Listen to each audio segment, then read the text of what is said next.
So welcome, Mr. George. How are you? Yeah, I'm good, thanks. I'm good. How are you? We're alive. We're really intrigued and want to hear a bit more about your story and what you've done and how you've achieved what you have. But I suppose for us and the audience, we really want to know, who are you? Well, I'm a young Afro-Caribbean man in my early 40s and yeah, fashion designer. So you started out young. I like that. Give us a context because I like to think I'm young. Say, but what constitutes what is young these days? Well, Yeah. well, my spirit is young. I'm young at heart and quite playful. So yeah, I like to be positive, and that's just the way. Yeah, I like to my philosophy and the way I go about life. Yeah. So it's not lost on us that you're suitably attired in your own brand. Tell us a bit more about your company. Yeah. So basically, I've always been designing as a guy since I was young, and Foxberry really came to life, I would say, in like 2008. And how that happened was I'd always been designing, customizing clothes for my friends, even Joe, you know, like played football with him in the past. And, you know, what happened was I decided that I actually wanted to come up with a brand. And I sat down and thought, okay, what am I going to do? So I contacted some of my friends who work in the industry that are stylists, that are designers, and I said, look, I've got this portfolio of artwork. Can you have a look at it and give me your opinion? So I went to one of my old school friends, her name's Kaza. I went up to her flat, we met, and she was looking through my work, and to be fair, it was quite embarrassing. She was rubbishing a lot of my work. Constructively criticised. Yeah. What parts was she, like the logo ideas or the actual fashion designs? I think the designs were very varied, and because my brain like stretches quite far, we just needed to narrow it down and have something that was more focused that we could do to disrupt the market and get people's attention. So she was trying to get me to think about something that hasn't been done. So what happened was we were probably in her flat her apartment for about maybe 2 hours just brainstorming. And then we came up with the idea of designing a limited edition Barack Obama t-shirt. Okay. So obviously Barack Obama was going into the White House and his inauguration was around, I think, December 2008.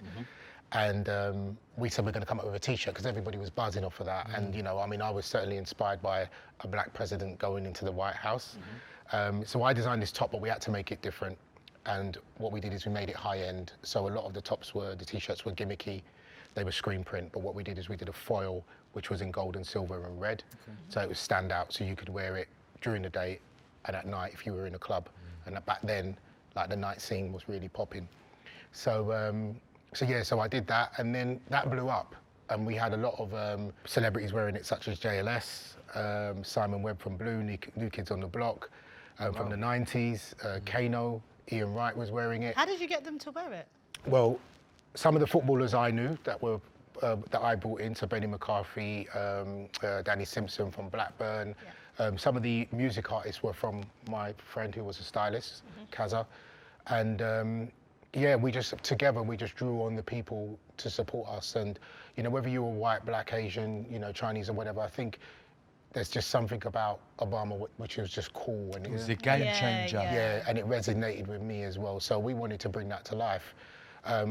So then, you know, it was moving fast, but we only made 200, and then everybody was like, well, what's next? Was it only was it 200 that you released? Yeah. Because it seemed at that time, and obviously I lived it alongside you to a degree, but it was everywhere. You know, it was in the newspaper, it was on the TV, it had that level of everything, exposure. Yeah, and what made me really happy was that, you know, people of different races and backgrounds were wearing it, and you know, one of my friends came up to me, and he wasn't black, he was white, and he went to a club on New Year's Eve, and he said that, you know, the fit and the cut of the top, let alone the picture on the front, just made him get so much attention. He was just so happy, and that's what fulfills me as a person. So I wanted to take the brand to the next level.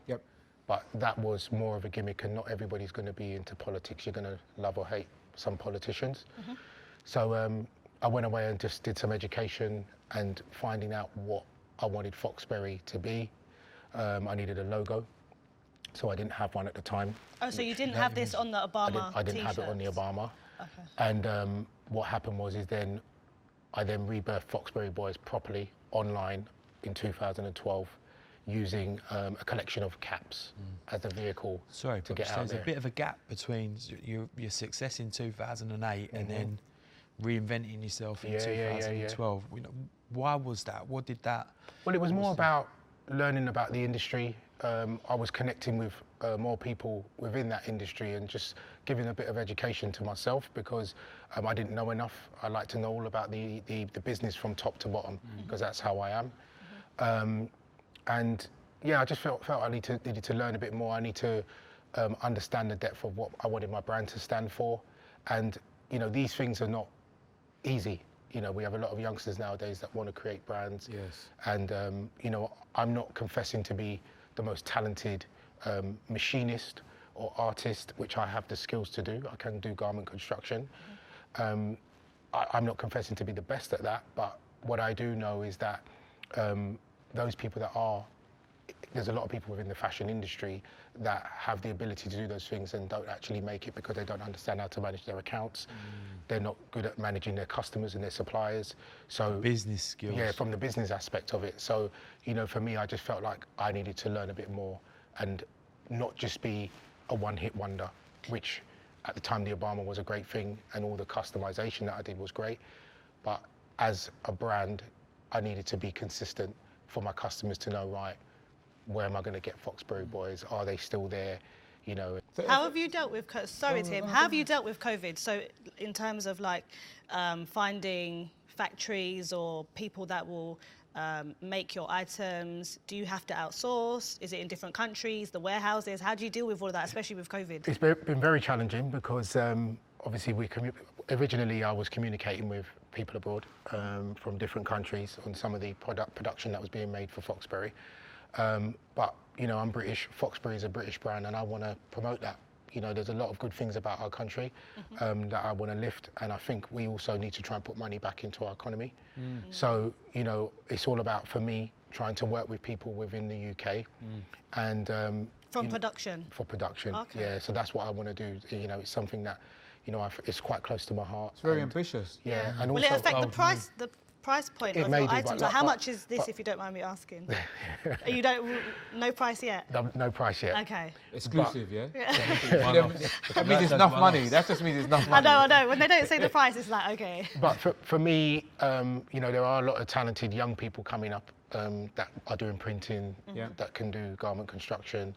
And I think it's also about us, you know, giving the opportunities to our youth and to the next generation as well. So it's really, it's a very ambitious goal to have something when there is a focus on cheap materials, profit margin being the mainstay, not really focusing on where the manufacturing is done as long as they can make money off it. And you taking that bold step, that's quite ambitious. And one of the reasons why I wanted to do it in the UK is I'm old school. I like to be able to have a chat with somebody across the table and say to them, this is what I want. And then if they're delivering me something that's not up to standard, I can go back to that factory and say, I'm not accepting this. You need to redo it. And, you know, that's really important to me. And also with regards to margins, as you were saying about margins and stuff, you know, it may be a sacrifice that we need to make now, you know, but I'm more importantly, I'm thinking about the customer and the quality. As a brand, you know, a new brand coming up from the beginning, it's important that we build that trust with our customers so they know what they're getting from us. And yeah, we're consistent with what we're doing. So you said now you've got investment. So do you feel that you've needed that investment maybe because you started in 2008, we're in 2020, and things are very different from 2008 to now. So that's why maybe you said initially, even though your T-shirt was everywhere, it didn't make no money. And now obviously you want to make money, you care about your customer, but you actually want to make money from this. Yeah, all of the things that I've done in the past has given me kudos, it's given me respect. People, you know, I was trying to get people to respect me as a designer. And, you know, it's taken a long while because, as I said, I was investing my own funds into it. So then, therefore, things take a little bit longer than what they would do.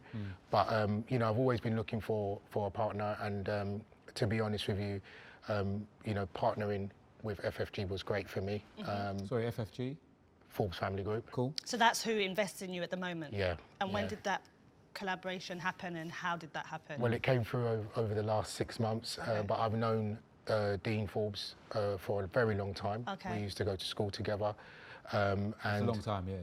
Yeah, we did, and you know, we've always stayed in contact because we played football together, etc., etc. And one of the things, you know, before Dean showed a keen interest in Foxberry, I had other people approach me, and what I was keen to get from the person that was going to partner with me is that they also had a sense of style themselves and an understanding of quality, but also they liked. You went with Dean? Yes, I did. Yeah, funny enough. You know, one thing I would say about Dean is that, on a serious note, is he likes nice things. Yeah, yeah, definitely. Yeah. So, quality. So what that does is, you know, it gives me a benchmark and an expectation, and I think that together, with our two minds, we could be a great collaboration. You know, his understanding of the business, but I can also offer to him the knowledge that I have with the fashion industry. And I just thought it was just an excellent blend. The fact that he likes the brand itself is really important for me, because then that means he would want it to succeed as much as I would. Tell us about Foxberry. Who would wear your brand? Who is your customer? What is your brand? What does it stand for? So, because you look good, brother. You look good. You look good. well, I have to be a representation. Well, I like that. Own that. You see it? What I'm doing. And Didn't even flinch. I want to try and you know, streetwear is quite popular at the moment, but we want to make it luxury, because, you know, at the moment you've got gym wear, and we need to create that separation. Athletic leisure stuff.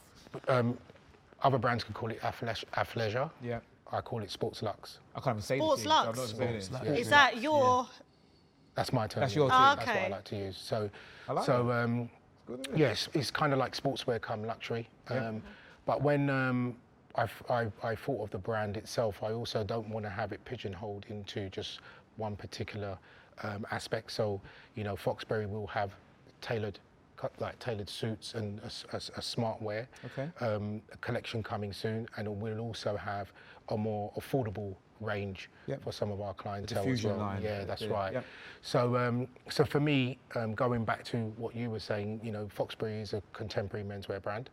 I would generally see our customers being men the ages of, you know, 24, 25 to like 35, you know, and we're not saying that it sits in that range in particular, but you know, that's the type of person that I think would buy Foxberry. And also travellers, you know, people that want to travel. So we will be designing clothes to suit all different types of seasons and make them functional. So it's important that, you know, we have different types of pockets and things applied to these products, because, you know, nowadays everybody's always on the go. We want to make sure that if we're designing tracksuits, this particular tracksuit that I've got at the moment is designed from a scuba type material. Yeah. So it's So almost like, functional. so it's like weatherproof for your autumn and winter season. So Good. I want one. You know. so, you know, we Better underwater Material as looks well. really nice. Yeah. we try to be very creative and get fabrics that are made of high quality, because what we want our customers to feel is relaxed. And now that, as you know, we're in sort of like a period of COVID, more people are working from home, and we're going back to those house parties, those local barbecues, but people still want to feel nice and look nice, don't they? So what we want to do is be creating stuff for people so that they can wear in and around their homes when they're having people and still feel like they're dressed up. Any women's collection coming? Well, to be honest with you, a lot of the designs will be unisex in some aspect. So, you know, they might not be flattering to the woman in terms of, will the cut be, you know, the shape of the woman will be able to be seen. Anyway, but a lot of women, you know, if you look at yourself, you've got quite a baggy t-shirt, because it's all about being relaxed and feeling comfortable. Lin, they got you. So I actually think that women will go back to wearing more block pattern dresses, and or you know, if you look at the t-shirts, they're very long and they're Is this not. our tip? They're not Is this thick. where we start taking notes? Just to Figure, know no, what's but happening? I do. We're so, doing baggy jeans already. A lot of women are going back to the sort of 90s, Aaliyah sort of look. But I think also with work, like if we end up going back into the offices, I think the next phase will be that women will probably try and they'll be wearing things a bit more comfortable. So, what did you have to tap into to get through those dark periods? Because I think the most important thing for me was my partner. You know, because at the end of the day, some people can create brands and do things in life to please other people. And I think I was quite popular. I was very popular when we were growing up, popular in school, you know, popular within football, and I used to hold a few parties in the West End.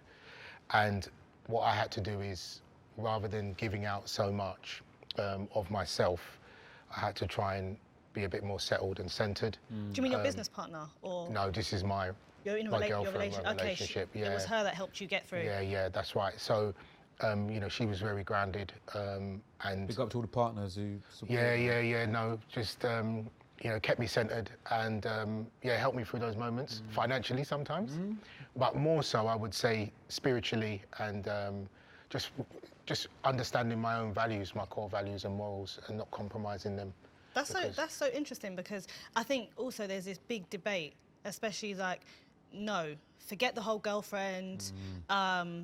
They're a distraction, women are a distraction, you know, sort out yourself first. And then on the other side, there's people like you that says, well, actually, what got me through those dark moments was my girlfriend. Yeah. So would you say that it's based on the individual, or is it better to have that go-to person that can support you?